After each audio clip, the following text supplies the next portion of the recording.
ना मुंह ना हाथ ना लैन देन किदा मैं नहीं 8 दिन हो गए मुंह नहीं धोता 6 घंटे तू नलके दे अगो इधर नहीं हुंदी नलके दे को की मैं बोकियां पाउनी हो और रगड़ के फरे केड़े मसाले मल्तानी मिट्टी मलदी है ढीठ मिट्टी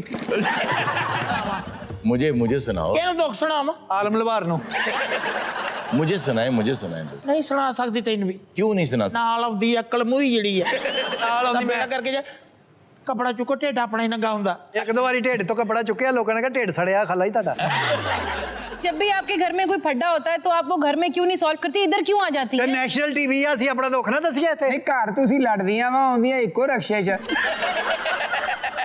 दो रक्षे करा के सुलह कर लीजिए आप लोग तो इतने खाते पीते घर से हैं, क्या मसाइल हैं आपके? देखें कैसे जुलनी में लदी हुई हैं। बिल्कुल देखो भावें करोड़ा रुपये ने मां ही हुंदी आ सੱਸ कदी मां नहीं बनदी मैं वेखिया ते नो भी कदी धी नहीं बनदी मैं तेरे दसा मैं ਤਾਂ ਧੀ ਬਣ ਕੇ ਵਿਖਾਇਆ स्वाद है मैं कहा तेनू मिट्टी दे मत इथे मैं पिटूंगी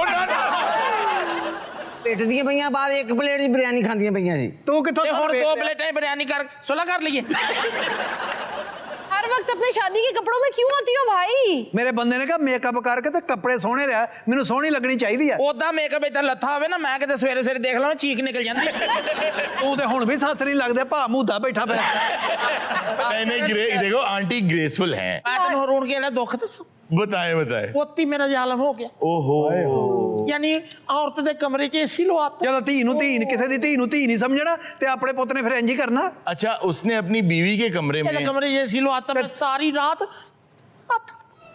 ओए होए ये ज्यादती सारी रात वो हाथ से पंखा हिलाती रहती हैं। और नहीं दुख नहीं एसी उधर लवाया आउटडोर मां दे कमरे च लवाता बोल रही थी ना तीनों तीनों, मुझे लगा गाना गाने लगी है बाबा तीनों तीनों बाबा तीनों तीनों जी है ना तेरे को पढ़ी लिखी मरासण है बहुत नहीं मेरी गल सुन हरोन जे मेरे कमरे च लवाता हाँ जी। है मेरा खामा दा ओदी कमाई आ इन्हें अपने खामा दी कमाई नहीं इस्तेमाल कीती इनका बेटा भी तो है ना इन्हें हंड नहीं हुन तेरी उम्र लंघी ठंडा पाउण वाली मां पापा दुख तकलीफां ना न्याणे तू खातिर हुन बोरी गिल्ली करके ना उत्ते लेके सोया कर पर हुन तू दस सियाणा बना तू बंदा किद्दां मां बच्चा जमदी है 9 महीने मैं ओनू अपने ढिੱਡ 'ਚ रखिया ते मामा ढिੱਡ 'ਚ रखदियां होर होटल 'ਚ रखदियां फरजंद साहब जेडे ना फरजंद साहब वो कौन है फरजंद साहब तेरा भी फरजंद ਇਹਦਾ ਮੀਆਂ ਜਿਹੜਾ ਆਪ ਵੀ ਉਹਨੂੰ ਫਰਜੰਦ ਕਹਿੰਦੀ ਹੈ अच्छा और रात आउंदे थके टुटे मैं फिर उन्होंने ये घुटनी नापनी भी आ नहीं ये कोई तरीका नहीं है माँ गर्मी में और ऐसी कमीनी आ शोधे खानदान दी चौदह ना दसी मेरे मां प्यो ने सूई तो लैके धागे तक दिता सूई तो लैके धागे तक दिता क्योंकि रात को अपने कपड़े आप पाड़ लेंदी है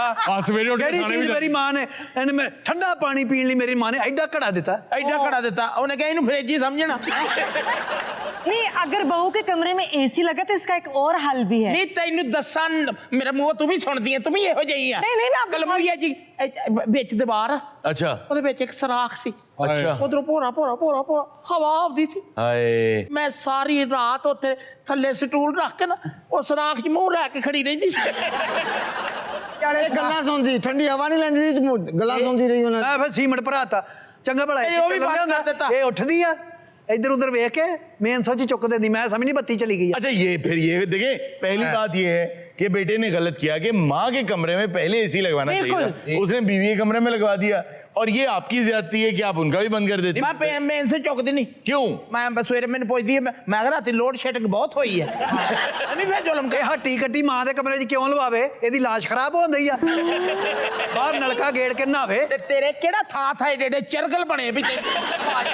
मैं ਜਦੋਂ ਮੈਂ ਤੇਰੀ ਉਮਰ ਚਾਹਾਂਗੀ ਨਾ ਵੇਖੀ ਮੈਂ ਆਪਣੀਆਂ ਨੋਵਾਂ ਨਾਲ ਕਿੰਨਾ ਪਿਆਰ ਕਰਦੀ ਕੌਣ ਮੈਂ ਜੋ ਤੇਰੀਆਂ ਹਰਕਤਾਂ ਤੇਰੇ ਧੀ ਪੁੱਤ ਹੋਣਾ ਹੀ ਨਹੀਂ ਬਦਦੁਆਵਾਂ ਮੇਰੀਆਂ ਤੇਰੇ ਪਿੱਛੇ ਇਹਨਾਂ ਹਰਕਤਾਂ ਦੇ ਨਾਲ ਜਿਹੜਾ ਨਾ ਤੇਰੇ ਧੀ ਪੁੱਤ ਨਹੀਂ ਹੁੰਦਾ आपका दिल दुखा रही ਮੇਰਾ ਦਿਲ ਦਿਖਾਉਂਦੀ ਮੈਂ ਬਦਦੁਆਵਾਂ ਦਿੰਨੀ ਆ ਹਾਲਾਂਕਿ ਮੇਰਾ ਦਿਲ ਕਰਦਾ ਇਹ 7 ਪੁੱਤਾਂ ਦਾ ਮੂੰਹ ਧੋਵੇ 7 बेटों का मुंह धोएगा क्या मतलब ਬਈ ਤੂੰ ਇਹਨੂੰ ਦੇਖ ਲੈ ਜਿੱਦਾਂ ਦੇ ਨਿਆਣੇ ਉਹਨਾਂ ਦੇ ਧੋਣੇ ਹੀ ਪੈਣੇ ਆ भाई आप दोनों बीच का एक दरवाजा खोल लें हवा ऐसे पास होती रहेगी ਇਹਨੇ ਉਤਲਾ ਸਰਾਖ ਬੰਦ ਕਰ ਦਿੱਤਾ ਦਰਵਾਜ਼ਾ ਖੋਲਣ ਦੇ ਇਹਨੇ ਬੇੜਾ ਇਹਦਾ ਗਰਕ ਹੋਵੇ ਉਹ ਸਰਾਖ ਕਿੱਦਾਂ ਬੰਦ ਕੀਤਾ कैसे ਮੂੰਹ ਦੇ ਨਾਲ ਤੀਲੇ ਇਕੱਠੇ ਕਰਕੇ ਉੱਥੇ ਘੌਂਸਲਾ ਬਣਾ ਲਿਆ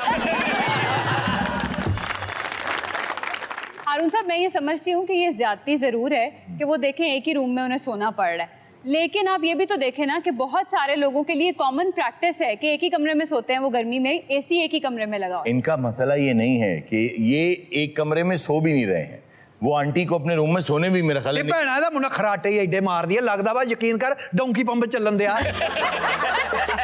ਅਸੀਂ ਤਾਂ ਇੱਕ ਦਿਨ ਤੇ ਮੈਨੂੰ ਪਾਸਾ ਲੈ ਕੇ ਮਾਰ ਹੀ ਦੇਣ ਲੱਗੀ ਸੀ। ਆਪ ਰਾਤ ਨੂੰ ਖਰਾਟੇ ਨਹੀਂ ਮਾਰਦੀ, ਹਲ ਗੱਲ ਕਰਦੀ।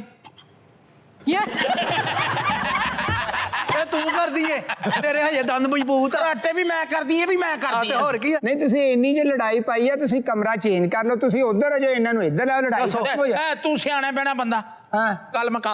वैसे ये बात सही की है, आप कुछ अरसे के लिए जब तक शदीद गर्मी है वो बूढ़ी औरत है, और वैसे भी जो लोग 75 साल बल्कि 70 साल से अभाव है ना, उन सबका खास ख्याल रखें आजकल के दिनों में गर्मी में। तो आप आंटी को अपना रूम दे दें, खुद आंटी के रूम में चले। आंटी ऐसा भी तो हो सकता है कि आप ऊपर किंग बेड पे सो जाए और आप दोनों नीचे मैट्रेस पे सो जाए सारे। होना यही चाहिए। नहीं भैन देख तू थी पड़ा मेरी भैन ही देखो इस घर की जो रानी है वो माँ है। बिल्कुल मां दा हैगा, मां दा काम आ भी चल बई सारे के बच्चे सौ जाओ, हुण बत्ती बंद कर, बुजुर्ग घर होता तू टाइम ना सौ जा, सवेरे उठ भांडा टिंडा कर, सारी रात टिकटॉक देखदी देखती हो?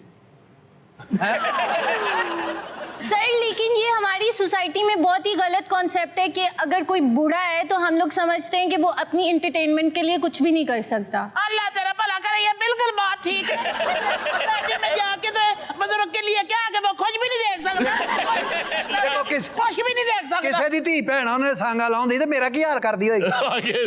कौन सा गाना? की साइड ले रही है और जी हाँ। उसका ये हाल देखिए, है। अच्छा आपने कहा वो एंटरटेनमेंट भी नहीं कर सकते, ये वो भी नहीं कर सकते, ये वो क्या ये बात? हमारी सोसाइटी मतलब वो नहीं कर सकती, फैशन भी नहीं करेंगे या कुछ भी नहीं करेंगे, हमारी कॉन्सेप्ट ये बनाया। अच्छा ऐसा मुझे ਕਰਦੀ नहीं ਆ ਐਂਟਰਟੇਨਮੈਂਟ, ਮੇਰੇ ਨਾਲ ਲੁੱਡੋ ਤੇ ਪੈਸੇ ਲਾਲਾ ਖੇਡਦੀ ਆ। क्या करें? ਆ ਤੇ ਲੁੱਟ ਬਿਹਤਰ ਨਹੀਂ ਆ, ਪਰ ਲੁੱਟੋ ਦੇ ਪੈਸੇ ਲਾਉਣੀ ਆ। ਆਪ ਨਖੱਤੀ ਮੰਗ ਪਤਾ ਖੇਡਦੀ ਆ। ਤੇ ਮੈਂ ਮੰਗ ਪਤਾ ਖੇਡਦੀ, ਅੱਜ ਮੈਂ ਤੰਗ ਪਤਾ ਵੀ ਤੇ ਹੋਈ ਬੈਠੀ ਆ। ਰੋਣੇ ਢਿੱਡ ਦੇ ਜ਼ਖਮ ਕਿਹਨੂੰ ਦਿਖਾਵਾਂ? ਉਹ ਡਾਕਟਰ ਨੂੰ ਵਹਾ। ਇਹ ਸਾਰੀਆਂ ਕੁੜੀਆਂ ਬੈਠੀਆਂ, ਇਹ ਆਪਣਾ ਆਰਜ਼ੂ ਤੂੰ ਵਿਆਹ ਕੀਤਾ जी जी ਹੈ, ਤੈਨੂੰ ਮਾਸ਼ਾਅੱਲਾ ਤੇਰਾ ਖਾਮਦ ਸਹੀ ਨਹੀਂ ਰੱਖਦਾ, ਬਿਲਕੁਲ। ਤੈਨੂੰ ਖਰਚਾ ਪੈਸਾ, ਕਈ ਤੇਰੀ ਸੱਸ ਨੇ ਤੈਨੂੰ ਤੰਗ ਕੀਤਾ। नहीं कभी भी नहीं, ਤੂੰ ਕਦੀ ਸੱਸ ਨੂੰ ਤੰਗ ਕੀਤਾ? नहीं कभी भी नहीं। ਯਕੀਨ ਕਰ, ਮੈਂ ਸੁੱਤੀ ਪਈ ਹੁੰਨੀ ਨਾ, ਪਾਸਾ ਲਾ ਕੇ ਕੋਲ ਚੁੰਡੀ ਵੱਢ ਕੇ ਨਿਕਲ ਜਾਂਦੀ। ਕਈ ਵਾਰੀ ਸਮਝੀ ਨਹੀਂ ਤਾਂ ਮੈਂ ਹੁਣ ਹਾਸੇ ਖੇਡੀਆਂ ਕਿਤੇ ਨਾ ਕਰਾਂ ਮੈਂ। ਹੁਣ ਮੈਂ ਤੇਰੇ ਨਾਲ ਹਾਸੀਆਂ ਖੇਡੀਆਂ ਕਰਨੀਆਂ ਤਲਵਾਰ ਨਾਲ। ਉਹਨੇ ਸੱਸ ਨੂੰ ਤੰਗ ਕੀ ਕਰਨਾ ਵਾ, ਉਹ ਰਹਿਣ ਹੀ ਲੈਦਾ ਡਈ ਆ। ਲੱਗ ਜਾਏਗਾ ਪਤਾ, ਥੋੜੇ ਦੇਣੀ ਆ ਵੇ ਤਾਂ ਸਹੀ ਤੂੰ। 4 दिन की चांदनी फिर हनेरी रात। ये क्या था? ਇਹ ਜਿਸਲੇ ਕਤਾੜੀਆਂ ਮਾਰਦੀ ਨਾ ਘਰ ਚ, ਮੈਨੂੰ ਲੱਗਦਾ ਖੁਸਰਿਆ। अरे ना कुड़ी नवी आई है, गुंगी कितों ले आया? देखिए मेरी बात सुने, मैं इसका फैसला कर रहा हूँ। चल आज तू कर दे, मैं आई ऐसे लिए। मैं कर रहा हूँ फैसला। ਵੇਖਦਾ ਤੂੰ ਵੇਖਦਾ ਮੇਰੇ ਵੱਲ ਨਾ, ਮੂੰਹ ਨਾ ਹੱਥ ਨਾ ਲੈਣਾ ਦੇਣ। किदा ਮੈਂ ਨਹੀਂ 8 ਦਿਨ ਹੋ ਗਏ ਮੂੰਹ ਨਹੀਂ ਧੋਤਾ। 6 घंटे तू नलके दे अगो इधर नहीं हुंदी। ਨਲਕੇ ਦੇ ਕੋ ਕੀ ਮੈਂ ਬੋਕੀਆਂ ਪਾਉਣੀ ਉਹਦੇ। और रगड़ के फरे केड़े केड़े मसाले मुल्तानी मिट्टी मलदी है, ढीठ मिट्टी।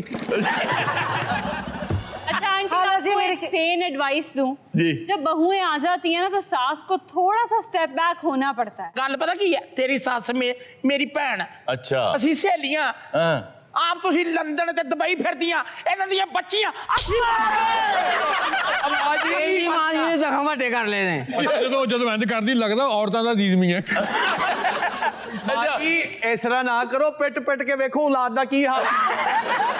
ਤੂੰ ਯਕੀਨ ਕਰ ਹਰੂਨ, ਜਦੋਂ ਗਈ ਹੈ ਡਾਕਟਰ ਕੋਲ, ਮੈਂ ਕਿਹਾ ਅੱਲਾ ਤੇਰਾ ਸ਼ੁਕਰ ਆ ਕਿ ਕੁਝ ਖਬਰ हाँ ऐसा। ਵਾਪਸ ਆਈ ਹੈ, ਮੈਨੂੰ ਆ ਕੇ ਕਹਿੰਦੀ ਗੈਸ ਹੈ। ਵਾਪਸ ਆ ਕੇ ਕਹੇਗਾ ਮੁਬਾਰਕ ਹੋਏ, ਕਾਰਬਨ ਮੋਨੋਆਕਸਾਈਡ ਹੋਈ। ਨਹੀਂ ਵੈਸੇ ਬਾਜੀ ਆਪਣੀ ਬਹੂ ਨੂੰ ਵੀ ਧੀ ਸਮਝਣਾ ਚਾਹੀਦਾ, ਆਪਣੀਆਂ ਬੇਟੀਆਂ ਨਾਲ ਪਿਆਰ ਕਰਦੇ ਹੋ ਤੇ ਬਹੂਆਂ ਨਾਲ ਤੁਸੀਂ ਪਿਆਰ ਨਹੀਂ ਕਰਦੇ। तेनू किसे पंचायत च बहन देंदे मैं दस। मैं यहाँ बहुत क्लियर बता रहा हूँ, मैंने पहले भी बहुत दफा कहा है जी, जी। कि अगर आपके माँ बाप के सर पे छत नहीं है तो आपके सर पे जो छत है वो मेरे नजदीक आपके लिए जायज नहीं। सही बात। ये मेरा अपना जाती ओपिनियन है कि अगर आपके माँ बाप भूखे हैं और आप खाना खा रहे हैं तो आप खाना आपके लिए ठीक नहीं है। माँ गर्मी में सो रही है और आपने बीवी को एसी लगा के दिया है, तो मेरा ख्याल है कि चलें बीवी और माँ सो लें, लेकिन आप ना सोएं जब तक आपकी माँ ठंडी जगह पे नहीं सो रही। ਅੱਲਾ ਤੇਰਾ ਭਲਾ ਕਰੇ, ਢਿੱਡ ਕੇ ਇਹਨੂੰ ਵਿਖਾਵਾਂ ਮੈਂ नहीं दिखाना। ਖਾਲਾ ਦੀ ਨਾ ਵਿਖਾਓ, ਇੱਥੇ ਰੱਖਿਆ ਮੈਂ, ਇੱਥੇ ਰੱਖਿਆ। ਖਾਲਾ ਦੀ ਢਿੱਡ ਮੇਰਾ ਬੇੜਾ इधर आए ओए ओए ओए। जिन्ना मर्जी एहतजाज कर ला, एसी च नहीं सौन देना, नहीं सौन देना।